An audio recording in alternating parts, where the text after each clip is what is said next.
Hey, it's Sirius NFL Radio. And as I mentioned before, Hall of Famer Lynn Swann joins us here on the set, and he's got professional bowler Chris Barnes with him. Lynn, how you doing? I am doing well, thank you. Happy to be here. Good to see you, Chris. Welcome. Thanks, guys. Appreciate it. Lynn, how proud must you be of this organization, the Pittsburgh Steelers, going for their unprecedented 6th Lombardi Trophy? It's like in college when I played at USC, or those who you play at a great school, Yeah. and the alumni come in and they talk about the history and the tradition. They tell you the stories of who was there. Maybe you knew it before you got there, and so now you're adding to it.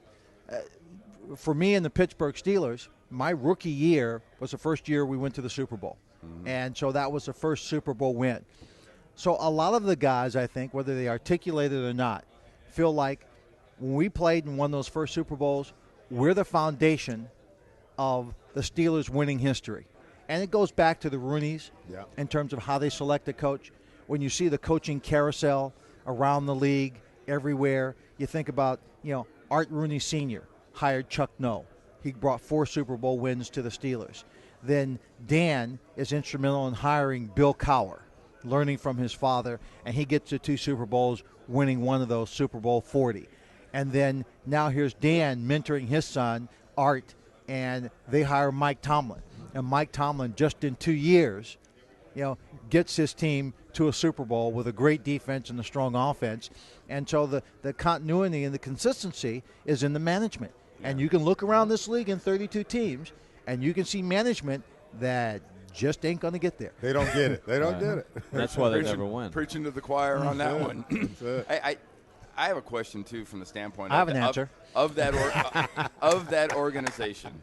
They have always had very anonymous types, for the most part, in that personnel side.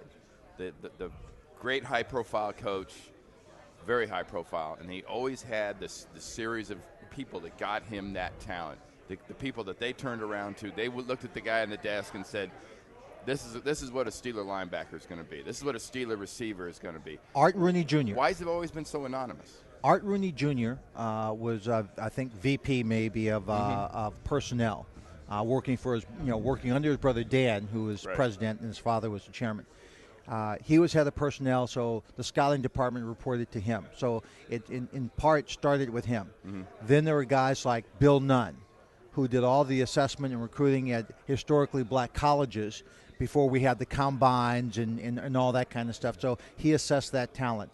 There was Dick Haley was a part of it. His son's now a coach and doing a great job. And so Dick Haley was a part of that process. V. Timothy Rooney, a cousin of the Rooneys, who was in that program. And you're right, they were more anonymous. But their job was to assess the talent and give the coaches an accurate description and analysis of that talent and whether or not they should be drafted, where you could wait to get them drafted, and whether they fit into that system. Yeah. And they did a phenomenal job. I mean, you can play football a lot of different ways.